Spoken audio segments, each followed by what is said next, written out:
एक छोटे से जानपुर नामक गांव में चांदनी नाम की भाभी रहती थी। अपने ससुराल में उसका देवर राघव अपनी भाभी को अपनी माँ जैसा मानता था और राघव का सपना था एक बड़ा कलाकार बनने का, लेकिन गरीबी और समाज की बातें उसका हौसला तोड़ देती थी। फिर एक दिन उसकी चांदनी भाभी बाजार सब्जी लेने जाती है। भैया यह आलू कैसे किलो है? भाभी जी ये आलू 10 रुपए किलो है। और यह टमाटर भैया कैसे किलो है? भाभी जी ये टमाटर 15 रुपए किलो है। ठीक है भैया जी, 2 किलो आलू और 2 किलो टमाटर दे दीजिए। फिर चांदनी भाभी सब्जी लेकर जा रही थी, तभी उसे जादूगर राजा मिला और कहा, चांदनी भाभी आप कहाँ जा रही हो? जादूगर राजा, मैं अपने घर जा रही हूँ।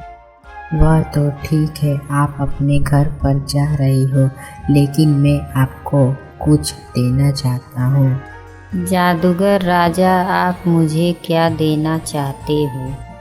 मैं आपको जादुई किताब देना चाहता हूँ जिसमें बहुत सारे मंत्र लिखे हुए हैं।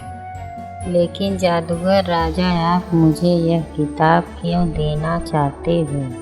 क्योंकि मैं ये गांव छोड़कर जा रहा हूँ और चांदनी भाभी मैंने सोचा कि ये किताब मैं किसी भले और सच्चे इंसान को देकर जाऊँ।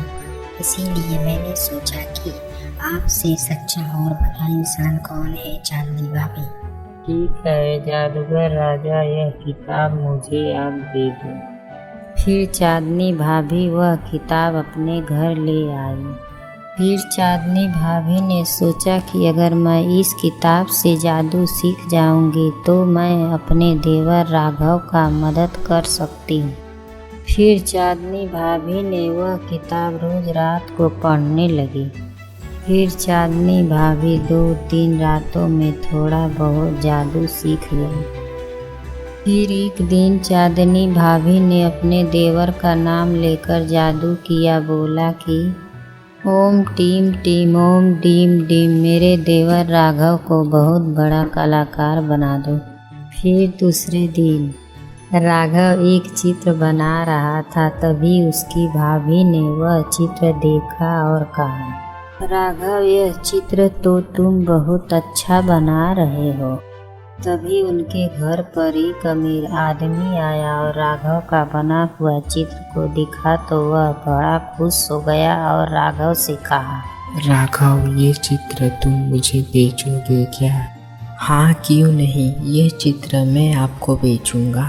फिर राघव ने वह चित्र उस अमीर आदमी को बेच दिया। फिर चांदनी भाभी ने अपने देवर से कहा, राघव तुम तो अब बड़े कलाकार बन गए, अब तो तुम खुश हो ना? फिर राघव ने कहा, हाँ चांदनी भाभी अब तो मैं बहुत खुश हूँ।